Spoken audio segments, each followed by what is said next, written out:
Et place maintenant au décryptage avec notre invité, comme chaque jour à cette heure-ci dans Intégral Bourse, Grégory Volokin, président de Mescart Financial Services à New York. Bonjour et merci d'être fidèle au rendez-vous. Donald Trump a une nouvelle fois pris les marchés par surprise en annonçant des sanctions douanières à l'encontre du Mexique. Après l'Europe, la Chine, le Mexique, ça fait beaucoup de fronts ouverts en même temps pour les États-Unis.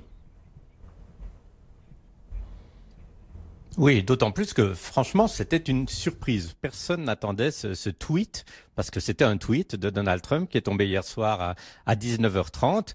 De quoi s'agit-il? Vous le disiez donc, ça serait de taxer les exportations du Mexique vers les États-Unis, 5% dès le 10 juin, après 10% le 1er juillet, et jusqu'à 25% au mois d'octobre, si le Mexique ne met pas en place une politique ou prend des mesures pour maîtriser cette émigration qui traverse le pays, parce qu'il faut le dire, en fait, c'est pas des Mexicains qui vont aux États-Unis, c'est les pays, par exemple, tels que le Honduras, le Guatemala, qui traversent la frontière sud du Mexique en essayant, après, en traversant le Mexique, de rejoindre les États-Unis. Le seul problème, je dirais, c'est que, une fois de plus, Trump n'utilise pas ni les bons moyens, ni les bonnes armes. D'abord, de lier le commerce et les échanges avec l'immigration, alors on peut même plus appeler ça une guerre commerciale, ça devient carrément du chantage, et c'est même pas sûr que ça soit autorisé au niveau du WTO, hein, donc au niveau, je dirais, des accords commerciaux internationaux. L'autre chose, c'est que les États-Unis et le Canada et le Mexique avaient bien négocié un accord qui devait être bientôt voté au Parlement américain commercial, hein, l'ancien NAFTA, et ça même c'est remis en cause. Donc je dirais, il a sorti des gros canons, mais qui sont vraiment pas, je dirais, légitimes. Sur le front de la conjoncture, on a eu plusieurs publications cet après-midi. On va commencer par les chiffres américains, bien entendu. Alors, tassement de la consommation des ménages au mois d'avril, plus 0,3% sur un mois, après une hausse de 1,1% en mars. Alors, on n'est pas à la baisse, mais clairement, il y a un ralentissement. Oui, on ne s'attendait pas à ce qu'il y ait un chiffre supérieur à cela au mois d'avril, puisque le chiffre, comme vous le disiez, du mois de mars était extrêmement fort. Je dirais par contre un autre chiffre qui est relativement intéressant qu'il faut analyser, c'est les salaires, hein, parce que d'un côté il y a ce que les gens consomment, de l'autre côté il y a ce qu'ils gagnent. Et là c'est une hausse supérieure à ce qui était prévu de 0,5%. Hein. Donc c'est quelque chose d'assez positif. On peut pas dire qu'avec les chiffres qu'on a en main ce matin, on voit un effondrement de l'activité économique aux États-Unis au mois d'avril. Il faut bien le noter. La même chose avec, par exemple, le PMI de Chicago, qui est ressorti un peu au-dessus de ce qui était prévu. Donc, je dirais, c'est des chiffres qui vont toujours dans le même sens. Il y a rien de nouveau. Ce qui est nouveau, c'est que c'est des chiffres qui étaient, en fait, un peu vieux maintenant, parce qu'ils sont arrivés avant de nouveau la résurgence de la guerre commerciale avec la Chine début mai, et évidemment avant le tweet de hier soir. Donc on peut pas encore juger, je dirais, de l'effet du durcissement de la guerre commerciale avec la Chine sur ces résultats de statistiques macroéconomiques. Il faudra attendre le mois prochain pour voir si ça a vraiment eu un effet. Alors un autre chiffre intéressant, c'est le PCE déflateur. Alors pour les non-initiés, PCE c'est le Personal Consumption Expenditure. C'est un indice d'inflation qui exclut les produits alimentaires et l'énergie qui sont jugés trop volatiles. Et pourquoi ce chiffre est important? Parce qu'il est scruté de près par la Réserve fédérale américaine pour prendre ses décisions, notamment en termes de politique monétaire. Le PCE déflateur a progressé de 0,2% au mois d'avril. Qu'est-ce que ça nous dit pour la prochaine réunion de la Fed? Ce que ça nous dit, c'est qu'en fait, ce déflateur, donc on dit déflateur, mais c'est un chiffre d'inflation évidemment, qui est actuellement aujourd'hui à 1,6 annuel, va un tout petit peu dans le bon sens de la Fed. Tout le monde sait que la Fed aimerait arriver à un PCE à 2%. C'est vraiment pour eux leur baromètre. Donc, ce que ça nous dit, c'est que pour la Fed, une fois de plus, elle est de nouveau un tout petit peu coincée, parce que la Fed voit l'inflation peut-être aller dans son sens, mais en même temps, elle voit les taux d'intérêt qui baisse d'une façon extrêmement rapide, avec de nouveau des craintes de ralentissement économique.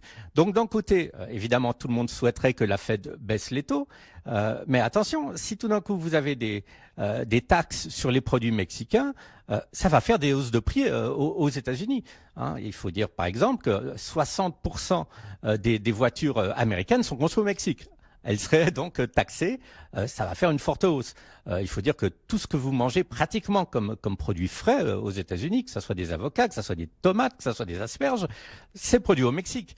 Ça aussi, ça va rentrer dans les indices tôt ou tard et avoir une inflation sur la hausse des prix. Donc je dirais le chiffre d'aujourd'hui est relativement neutre, mais la Fed n'est pas tellement, je dirais, dans une situation tellement confortable. Elle voit tous les dangers, mais en même temps, elle a peut-être pas forcément envie de baisser les taux juste au moment où il pourrait y avoir non pas de l'inflation, mais des hausses de prix pour des raisons ponctuelles, qui sont ces raisons tarifaires par exemple, mais qui seront quand même réelles.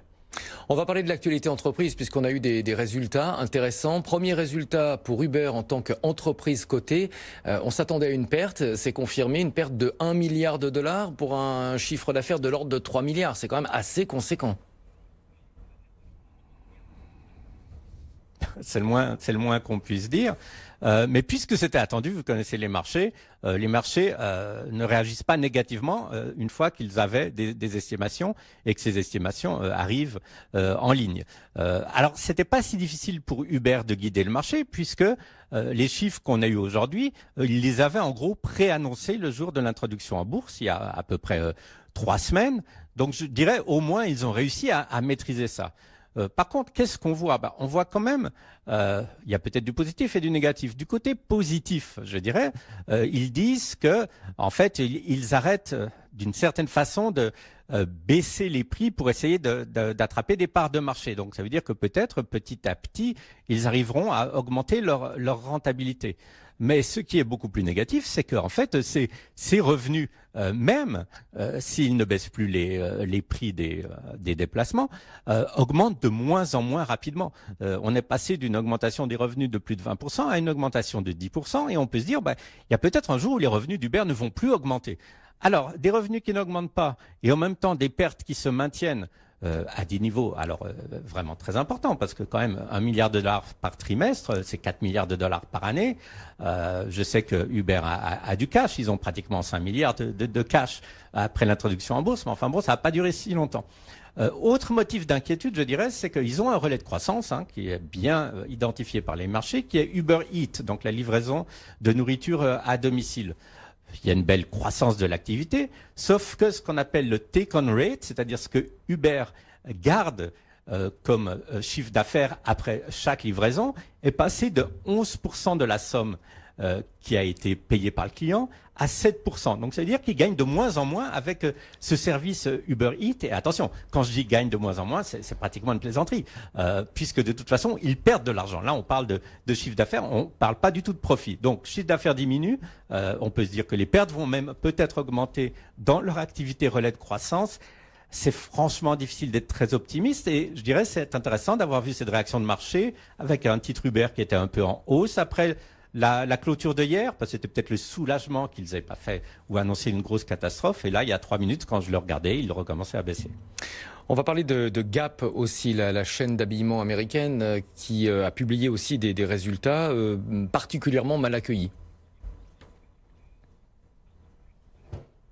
Oui, et alors là, c'est très justifiable la réaction de marché pour Gap, parce que Gap, lors des derniers résultats, il y a un trimestre, ils avaient annoncé quelque chose. Ils avaient dit quoi? Ils avaient dit on a une activité parmi nos 3 chaînes de magasins. Je rappelle, il y a Old Navy, Gap et Banana Republic. Ils ont dit on a une activité qui se porte très bien avec une belle croissance, c'est Old Navy, et on va en faire une cession aux actionnaires, un spin-off. Donc ils vont sortir Old Navy du groupe pour en faire une compagnie indépendante. Tout ça va très bien si Old Navy se porte bien. Sauf qu'aujourd'hui, en publiant ces résultats, Gap, qu'est-ce qu'ils disent? Ils disent Gap, notre marque mère, c'est une baisse de fréquentation des magasins de 10%, ce qui est catastrophique. Sur l'ensemble du groupe, c'est une baisse de fréquentation de 4%. Et même Old Navy, qui aurait dû être le joyau, puisqu'on voulait l'introduire en bourse, est en baisse de 1% au niveau des ventes et des trafics en magasin. Donc ça veut dire en fait que là aussi, on reprend ce terme relais de croissance, mais là, c'était carrément carrément une façon pour Gap d'essayer de sauver la mise, parce que autrement c'est une de ces compagnies un peu dinosaure quand même, il faut bien le dire. Hein. Gap, c'était à la mode il y a 25 ans. Donc ils essayaient avec Old Navy, qui est leur marque discount, qui pendant plusieurs trimestres avaient des beaux chiffres. Ils essayaient d'essayer d'échapper au sort de beaucoup d'autres marques. Et puis là, comme on dit en anglais, reality check, malheureusement, ça n'a pas l'air de se passer comme ils veulent. Et là, le marché les punit alors très très nettement. On va parler d'une dernière entreprise, c'est Amazon. Selon Reuters, Amazon souhaite racheter Boost. C'est un opérateur mobile prépayé. Il souhaite le racheter auprès de ses propriétaires actuels, c'est-à-dire T-Mobile et Sprint. Amazon n'a pas souhaité faire de commentaires, mais l'opération lui permettrait de se développer évidemment dans la téléphonie mobile. Absolument. Disons que Amazon, ce qui est assez fascinant, c'est qu'en fait, ils peuvent se développer où ils veulent. Ils peuvent se développer dans la téléphonie mobile, comme ils peuvent se développer dans la banque, dans la pharmacie, etc. Et dès qu'il y a des bruits qu'ils vont se développer dans une nouvelle branche d'activité dont on ne parle pas tellement, évidemment, il y a des conséquences. Alors, vis-à-vis de Boost, qu'est-ce qu'il faut dire? Boost, ça appartient à Sprint. Sprint est en train de fusionner avec T-Mobile. Et il semble que le département de la justice aimerait vraiment que, s'il fusionne, il laisse indépendant ou au moins se sépare d'une activité qui est cette activité de Boost, qui est du téléphone prépayé, hein, donc qui est une sorte de façon d'acheter des communications téléphoniques en avance et plutôt à bon prix. Donc ça va dans le sens de T-Mobile et de Sprint de se séparer de Boost. Est-ce que Amazon veut se lancer dans ce genre de service? D'abord, il faut dire que le prix, 3 à 5 milliards, ce n'est rien pour Amazon, hein. On parle vraiment là de quelques sous. Ça leur permettrait peut-être tout simplement, mais là c'est que de la spéculation, d'offrir ce service pratiquement gratuitement à leurs utilisateurs d'Amazon Prime comme produit d'appel pour essayer d'attirer encore plus de monde sur leur plateforme. Ce qui intéresse Amazon, je dirais en ce moment, c'est d'attirer de plus en plus de monde sur leur plateforme. C'est pas forcément de se lancer dans de nouvelles activités pour que ces activités soient des activités très rentables. Ils ont d'un côté évidemment les activités de cloud qui sont extrêmement rentables. De l'autre côté, il faut absolument qu'ils continuent à développer l'e-commerce. Et s'ils arrivent à attirer plus de monde avec une offre téléphonique, pourquoi ils ne le feraient pas pour ces quelques milliards de dollars qui ne représentent pas grand-chose pour eux? Sauf que évidemment, c'est des nouvelles qui n'ont pas été du tout confirmées. Il pourrait quand même y avoir d'autres compagnies de téléphone ou de médias intéressées à Boost aussi. Donc c'est une histoire à suivre. Grégory Volokin, merci beaucoup. Grégory Volokin de Mesquer Financial Services à New York tous les jours, tous les après-midi dans Intégral Bourse sur BFM Business. On va maintenant parler de conjoncture avec notre prochain invité.